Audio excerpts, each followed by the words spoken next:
The day passed much as the day before had done. Mrs. Hurst and Miss Bingley had spent some hours of the morning with the invalid, who continued, though slowly, to mend. And in the evening Elizabeth joined their party in the drawing-room. The blue table, however, did not appear. Mr. Darcy was writing, and Miss Bingley, seated near him, was watching the progress of his letter and repeatedly calling off his attention by messages to his sister. Mr. Hurst and Mr. Bingley were at piquet, and Mrs. Hurst was observing their game. Elizabeth took up some needlework, and was sufficiently amused in attending to what passed between Darcy and his companion. The perpetual commendations of the lady, either on his handwriting, or on the evenness of his lines, or on the length of his letter, with the perfect unconcern with which her praises were received, formed a curious dialogue, and was exactly in union with her opinion of each. How delighted Miss Darcy will be to receive such a letter. He made no answer. You write uncommonly fast. You are mistaken, I write rather slowly. How many letters you must have occasion to write in the course of a year. Letters of business, too, how odious I should think them. It is fortunate, then, that they fall to my lot instead of yours. Pray tell your sister that I long to see her. I have already told her so once, by your desire. I'm afraid you do not like your pen, let me mend it for you. I mean penned remarkably well. Thank you, but I always mean my own. How can you contrive to write so even? He was silent. Tell your sister I am delighted to hear of her improvement on the harp. And pray let her know that I am quite enraptured with her beautiful little design for a table. And I think it infinitely superior to Miss Grandley's. Will you give me leave to defer your rapture till I write again? At present I have not room to do them justice. Oh, it is of no consequence, I shall see her in January. But do you always write such charming long letters to her, Mr. Darcy? They are generally long, but whether always charming it is not for me to determine. It is a rule with me, that a person who can write a long letter with ease, cannot write ill. That will not do for a compliment to Darcy, Caroline, cried her brother, because he does not write with ease. He studies too much for words of her syllables, do not you, Darcy? My style of writing is very different from yours. Oh, cried Miss Bingley, Charles writes in the most careless way imaginable. He leaves out half his words and blots the rest. My ideas flow so rapidly that I have not time to express them, by which means my letters sometimes convey no ideas at all to my correspondents. Your humility, Mr. Bingley, said Elizabeth, must disarm reproof. Nothing is more deceitful, said Darcy, than the appearance of humility. It is often only carelessness of opinion, and sometimes an indirect boast. And which of the two do you call my little recent piece of modesty? The indirect boast, for you are really proud of your defects in writing, because you consider them as proceeding from a rapidity of thought and carelessness of execution, which, if not estimable, you think at least highly interesting. The power of doing anything with quickness is always prized much by the possessor, and often without any attention to the imperfection of the performance. When you told Mrs. Bennet this morning that if you ever resolved upon quitting Netherfield you should be gone in 5 minutes, you meant it to be a sort of panegyric, of compliment to yourself. And yet, what is there so very laudable in the precipitous, which must lead very necessary business undone, and can be of no real advantage to yourself, or anyone else? Nay, cried Bingley, this is too much. To remember at night all the foolish things that were said in the morning. And yet, upon my honor, I believe what I said of myself to be true. And I believe it, at this moment. At least, therefore I did not assume the character of needless precipitance merely to show off before the ladies. I just say you believe that. But I am by no means convinced that you would be gone with such celerity. Your conduct would be quite as dependent on chance as that of any man I know. And if, that you were mounting your horse, a friend would too say, Bingley, you had better stay till next week. You would probably do it. You would probably not go and add another word, might stay a month. You have only proved by this, cried Elizabeth, that Mr. Bingley did not do justice to his own disposition. You have shown him off now much more than he did himself. I am exceedingly gratified, said Bingley, bio-converting what my friend says into a compliment on the sweetness of my temper. But I am afraid you are giving it a turn which that gentleman did by no means intend. For he would certainly think better of me, if under such a circumstance I were to give a flat denial, and ride off as fast as I could. Would Mr. Darcy then consider the rashness of your original intentions as atoned for by your obstinacy in adhering to it. Upon my word, I cannot exactly explain the matter. Darcy must speak for himself. You expect me to account for opinions which you choose to call mine, but which I have never acknowledged. Allowing the case, however, to stand according to your representation, you must remember, Miss Bennet, that the friend who is supposed to desire his return to the house, and the delay of his plan, has merely desired it, asked it, without offering one argument in favor of its propriety. To yield readily as a lie to the persuasion of a friend is no merit with you. To yield without conviction is no compliment to the understanding of either. You appear to me, Mr. Darcy, to allow nothing for the influence of friendship and affection. A regard for the requester would often make one readily yield to a request, without waiting for arguments to reason one into it. I am not particularly speaking of such a case as you have supposed about Mr. Daubigny. We may as well wait, perhaps, till the circumstance occurs before we discuss the discretion of his behavior thereupon.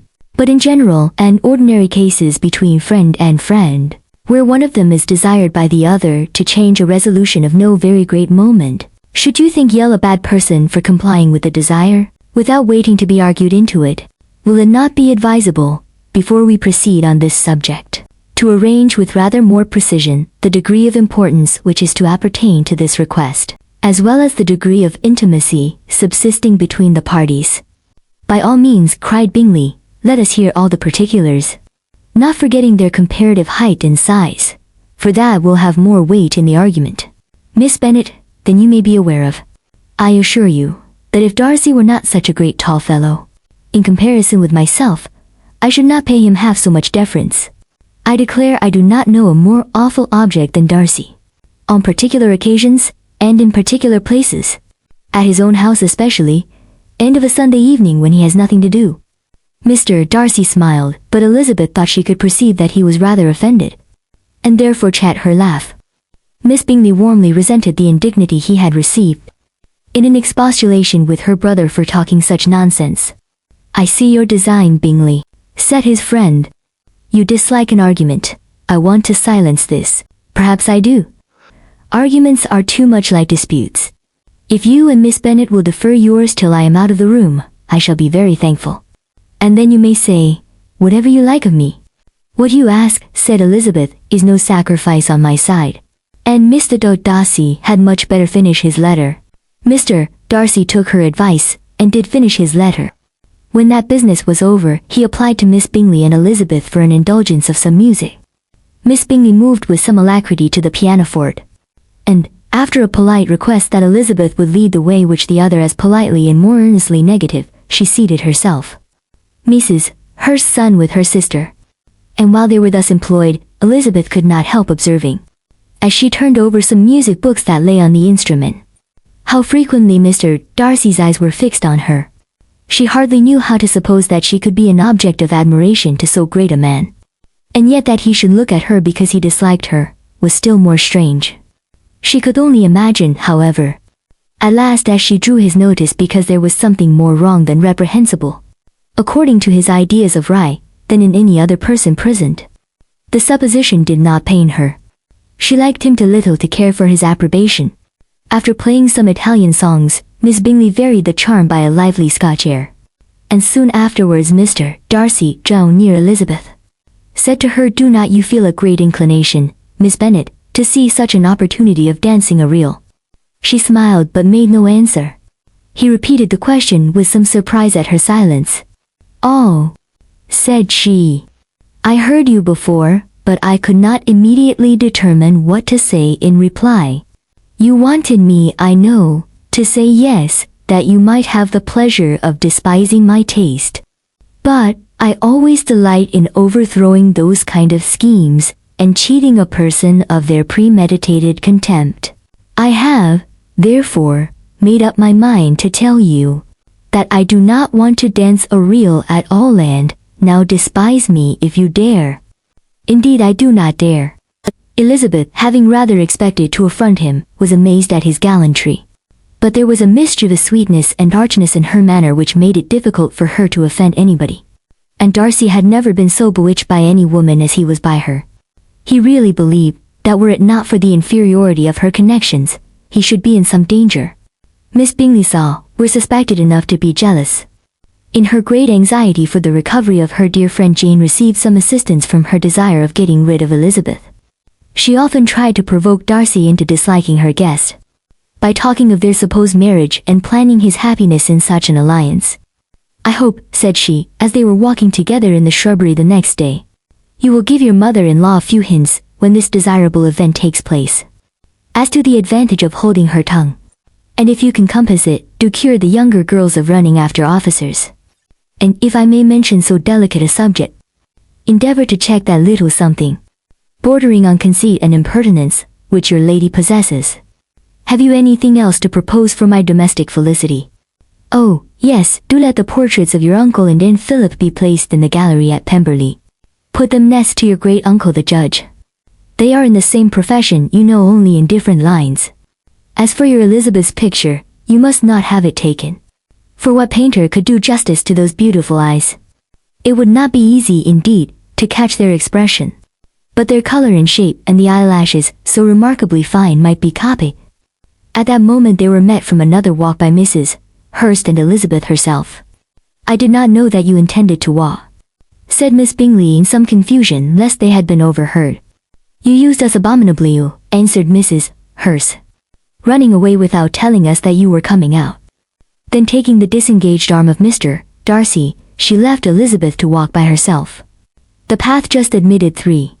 Mr. Darcy felt their rudeness, and immediately said, "This walk is not wide enough for our party. We had better go into the avenue." But Elizabeth, who had not the least inclination to remain with them, laughingly answered, "No, no, stay where you are. You are charmingly grouped, and appear to uncommon advantage. The picturesque would be spoiled by admitting a fourth. Goodbye." She then ran gaily off, rejoicing as she rambled about, in the hope of being at home again in a day or 2. Jane was already so much recovered as to intend leaving her room for a couple of hours that evening.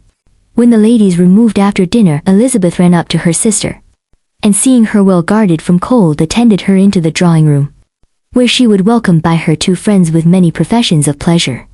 And Elizabeth had never seen them so agreeable as they were during the hour which passed before the gentlemen appeared.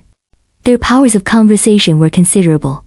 They could describe an entertainment with accuracy, relate an anecdote with humor, and laugh at their acquaintance with spirit.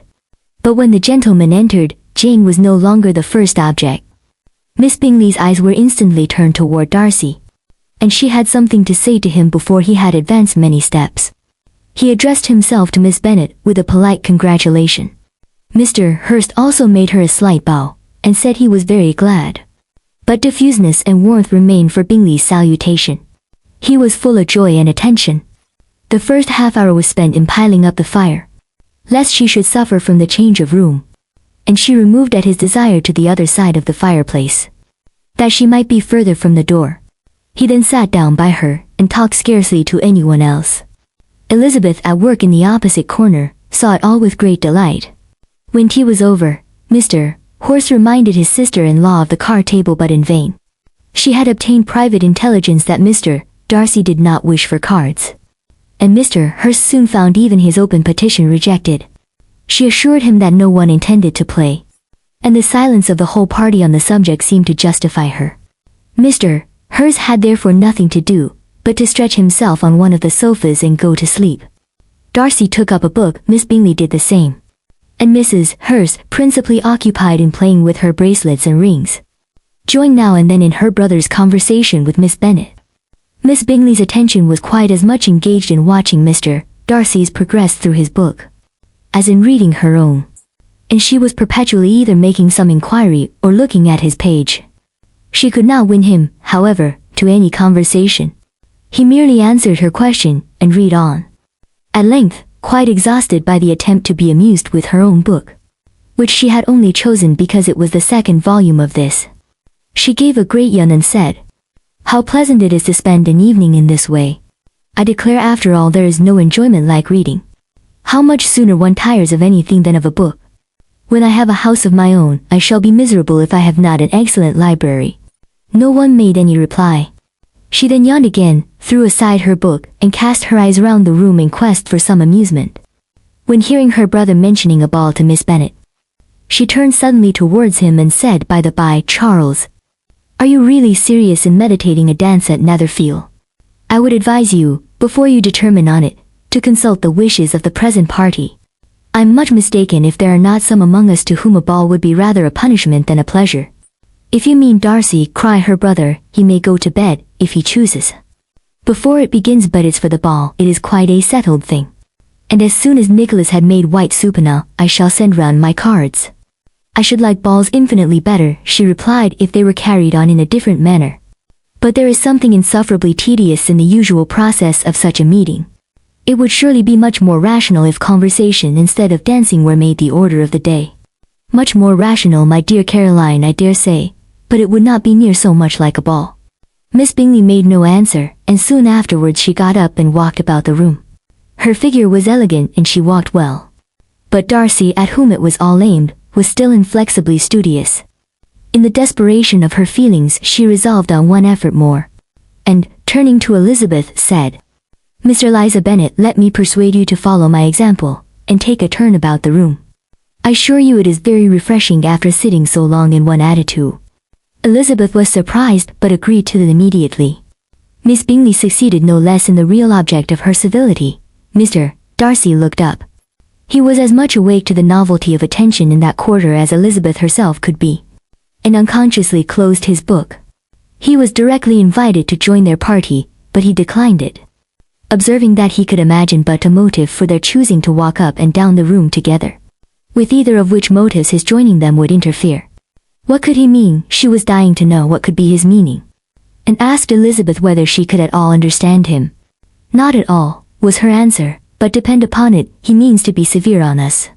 And our surest way of disappointing him will be to ask nothing about it." Miss Bingley, however, was incapable of disappointing Mr. Darcy in anything, and persevered therefore in requiring an explanation of his two motives. "I have not the smallest objection to explaining them," said he, as soon as she allowed him to speak. "You either choose this method of passing the evening, because you are in each other's confidence, and have secret fears to discuss, well, because you are conscious that your figures appear to the greatest advantage in working. If the first, I would be completely in your way, and if the second, I can admire you much better as I sit by the fire." "Oh, shocking!" cried Miss Bingley. "I never heard anything so abominable. How shall we punish him for such a speech?" "Nothing so easy if you have but the inclination," said Elizabeth. "We can all plague and punish one another, tease him, laugh at him. Intimate as you are, you must know how it is to be done. But upon my honor, I do not. I do assure you that my intimacy has not yet told me that. Keith's calmness of manner and presence of mind. No feel he made the fires there. And as to laughter, we will not expose ourselves, if you please, by attempting to laugh without a subject. Mr. Darcy may hug himself." "Mr. Darcy is not to be laughed," cried Elizabeth. "That is an uncommon advantage, and uncommon I hope it will continue. For it would be a great loss to me to have many such acquaintances. I dearly love a laugh." "Miss Bingley," said he, "has given me more credit than can be. The wisest and the best of men, nay, the wisest and best of their actions, may be ranged ridiculous by a person whose first object in life is a joke." "Certainly," replied Elizabeth, "there are such people, but I hope I am not one of them. I hope I never ridicule what is wise and good. Follies and nonsense, women and inconsistencies do divert me, I own, and I laugh at them whenever I can, but these, I suppose, are precisely what you are without. Perhaps that is not possible for anyone, but it has been the study of my life to avoid those weaknesses which often expose a strong understanding to ridicule, such as vanity and pride. Yes, folly is a weakness indeed, but pride, where there is a real superiority of mind, pride would be always under good regulation." Elizabeth turned away to hide a smile. "Your examination of Mr. Darcy is over, I presume," said Miss Bingley. "Emperor, what is the result?" "I am perfectly convinced by it that Mr. Darcy has no defect. He owns it himself without disguise." "No," said Darcy, "I have made no such pretension. I have foods enough, but they are not, I hope, of understanding. My temple I don't know what for. It is, I believe, Truletto yielding surely Truletto for the convenience of the world. I cannot forget the follies and vices of others so soon as I know their offenses against myself. My feelings are not popped up with every attempt to move them. My temper would perhaps be cold, resentful. My good opinion once lost, is lost forever. That is a failing indeed, cried Elizabeth. Implacable resentment is a shade in a character. But you have chosen your fault well. I really cannot laugh at it. You are safe from me. There is, I believe, in every disposition a tendency to some particular evil, a natural defect, which not even the best education can overcome. And your defect is to hate everybody. And yours, he replied with a smile, is willfully to misunderstand them. Do let us have a little music, cried Miss Bingley, tired of a conversation in which she had no share. Louisa, you will not mind my waking Mr. Hurst. Her sister had not the smallest objection, and the pianoforte was open. And Darcy, after a few moments' recollection, was not sorry for it. He began to feel the danger of paying Elizabeth too much attention.